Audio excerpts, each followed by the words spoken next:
What's up guys? So I just grabbed another board. I got some new materials I'm going to try out. Got some new brushes to do the shellac coat, and I grabbed some sanding sponges.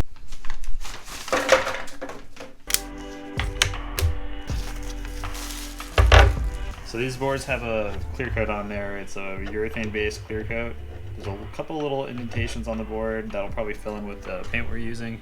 For the paint, I picked up this new stuff I've never really tried before. I did a few tests the other night when I grabbed it. This flash paint, it's a type of cel-vinyl, I believe. It's a cel-vinyl acrylic.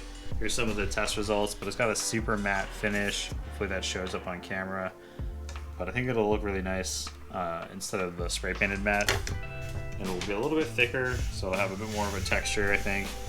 But it'll still be super smooth and velvety. I mean, this laid on raw wood really nicely and looks super flat, like you can't really see any of the brush strokes.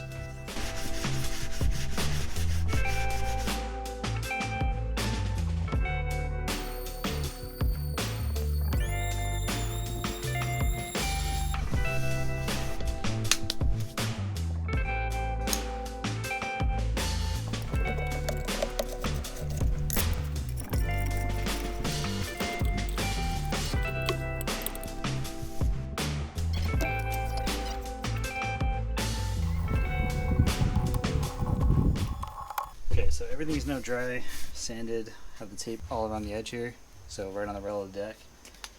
You have all the masking tape. It's been sitting for a little while. I sprayed the edges with some workable fixative just to create a border on here. So I'm just going to use some of this clear gesso so you can see the wood grain pattern. I have other gessos, but this is a little bit finer than the cheaper Blick brand ones that I have. Alright, normally I would just like put this in a cup and brush it on, but we're just going to brush it on there kind of rough. This is so there's something for the paint to stick to.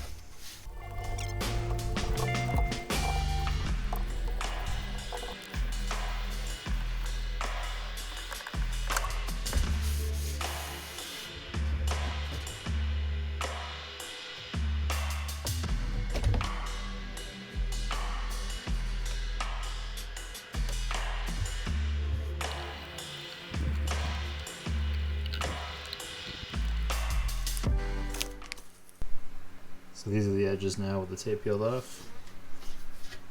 Pretty clean. Nice. Yeah, pretty stoked. I'm gonna start drawing. Okay, so got the board ready to go. Looking pretty good. A little hard to get frame here, sorry. I'm just using the GoPro again. I just don't have another camera I can work with, but that's fine. So this is the board that I painted. It's ready to go. Now, people always ask me weird questions about designing skateboard graphics, like do I do it all digitally? Do I do things hand-drawn? Do I, you know, all that stuff. I mean, you don't have to get super crazy technical when designing a skateboard, or really anything. You know, you can do traditional methods. So what I have here, this is layout paper. You can get this stuff in huge rolls, super cheap at art supply stores. I use it for a lot of large scale projects, murals, things like that. Basically what you want to do is you grab your board. We're going to flip this upside down. And all I'm going to do is I'm going to make sure I have enough length for it. Okay, so now that that's cut, I'm just going to tack a little piece here, right on the nose, on the paper, and then just against the tail like that. Now that I have that ready to go, I'm going to grab a long nose marker. So that's all it is, it's just a marker on a longer tip. I'm going to trace the entire shape of the board. I'm just going to go with a light hand, let the marker go around everything. As I get up to these areas, I'm going to put my hand behind the paper and just try to get as accurate as I can. And you'll draw the circles for the mounting hardware. This is more so just a guide. So when you're designing with your artwork, you don't accidentally put something important in an area that's going to get covered up. And it's fine if you do, if you're just planning to hang this up and not skate it. Alright, so that's that. Remove the board. And there we go. We have a full layout of the design. Or sorry, a full layout of the deck. and now we can actually do a proper design. Now I did a little fast sketch in Photoshop of a design, scaled it. I used block poster to print it out in 4 separate images, just sort of as a general layout. So next what I'm going to do is I'm actually going to use this layout to tile it together. We'll cut it out, we'll position it in the area that we like, we'll tape that down, and we'll use different layers of tracing paper and layout paper to get the design fine-tuned and how we like it. Once I'm done with that, then we'll go into the process of transferring the graphic to the board, and I'm going to be carving this one instead of painting it, so it's a little bit of a different process. This is just something that I like to do. It's a woodblock style.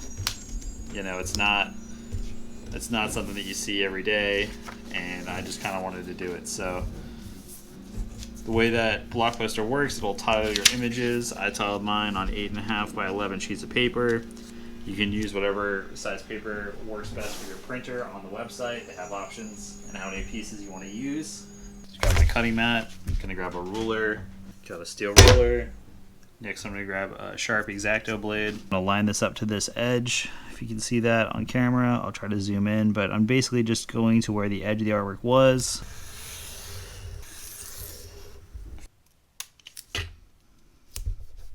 Okay, so there we have it. There's a fairly accurate image to the digital one that I mocked up in Photoshop.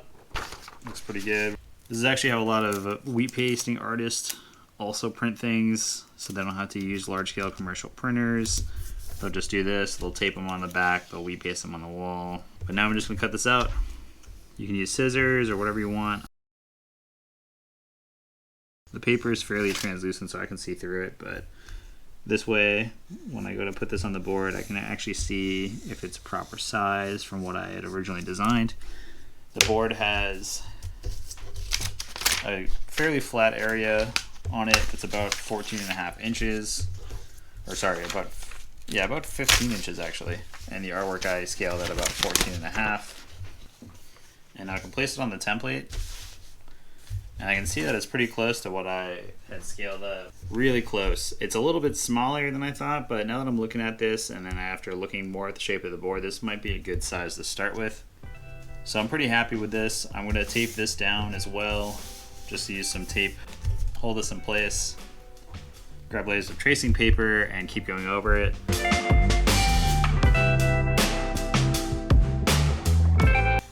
Okay, so that took a few hours for me to finish the sketch. I went over it a couple times, kept refining it and refining it and refining it with different layers of tracing paper. Got some feedback from some friends of mine about what they thought looked good for the composition. Made some small adjustments, moved the thumb down a little bit, gave it a little bit more of like a realistic curve. All that stuff. Even now when I'm looking at it, I feel like there's some things I can kind of slim down here. That looks pretty good. But that's one of the things about this. I always kind of overdo it. It's just a habit from when I was a tattoo apprentice. Constantly refining and refining and refining the same thing over and over and over until it's perfect. So, you know, there's a bunch of different layers, little sections of paper here. You know, just constantly redrawing. I always save the tracings once they're done.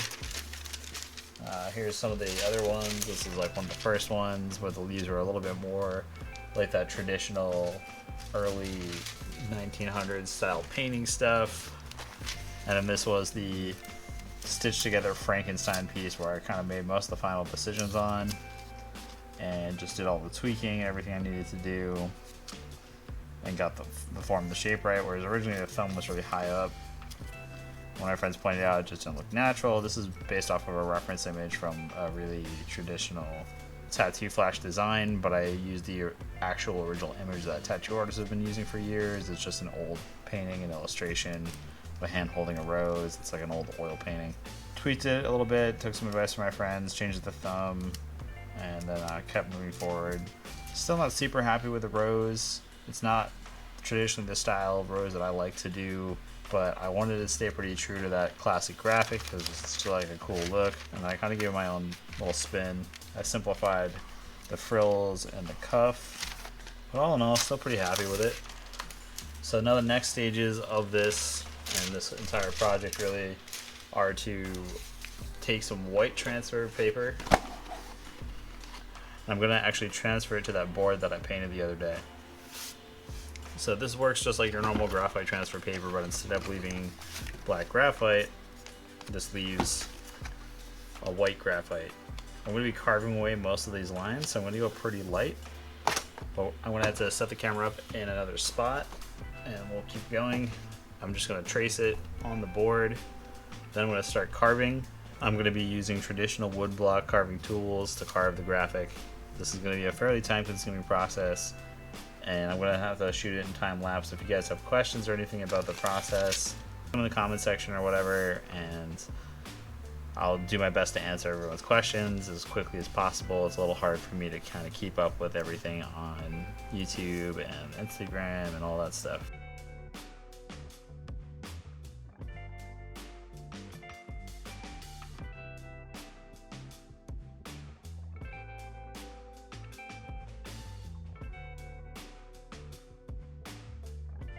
Okay, so I got the graphic transferred now onto the board. Looks pretty good. I really like using this stuff. It's from US Art Supply, but I'm sure there's other brands out there, but this one works really great. Even when I have a lot of pressure with my hand, it doesn't transfer onto the surface. So pretty awesome. Not sponsored, I guess I gotta say that, but cool shit. Really into it. I'm gonna go over now with a pencil and fill in some of the details that didn't quite transfer, and also make some slight modifications for when I'm carving. Now, it's always good to have your reference image or like a quick little sketch of what you're going to be doing. This sketch right here, which was the finished line art. Now, I'll go over this and just compare the two and make sure that I didn't miss anything that was crucial that I might need to make sure I get an accurate carve. Next, what I'm going to do, so grab the white Stabilo marker. I'm going to do a little dot here, one here as well. And I'm just gonna go with a fairly light hand because like this is not the final for me. This is just to kind of place little elements of detail. Now carving the dots out is gonna be difficult because this is a lot smaller now that I'm seeing it on the board than I thought it would be for some of these dots and some of these small details. But I'm gonna do my best to make sure that I keep them fairly accurate. I'm also going to clean this line up a little bit. Now, I'm going to remove all of the thicker areas of the hand. So the hand will actually be raw wood. That's going to be probably the first thing I start with. And then all the other lines will be black, so I'm probably going to do a little bit of a stroke. I'm going to start with these smaller leaves up here and stuff just to get started. These are just going to be lines. I'm pretty happy with this overall transfer right now. I think I got everything I need, enough information to get started on the carving itself. Okay guys, sorry, it looks like I lost the clip or just didn't press record. I switched the light out. I have my wood carving tools. These are just some standard wood block cutting tools by Power Grip, and then I have a little flexi cut strop here. This is one of my favorite ones. This is just to sharpen and deburr the tools every few cuts as I'm going along. I'm using a U-gouge to knock out some of these larger areas, and I'll probably switch to a V-gouge soon.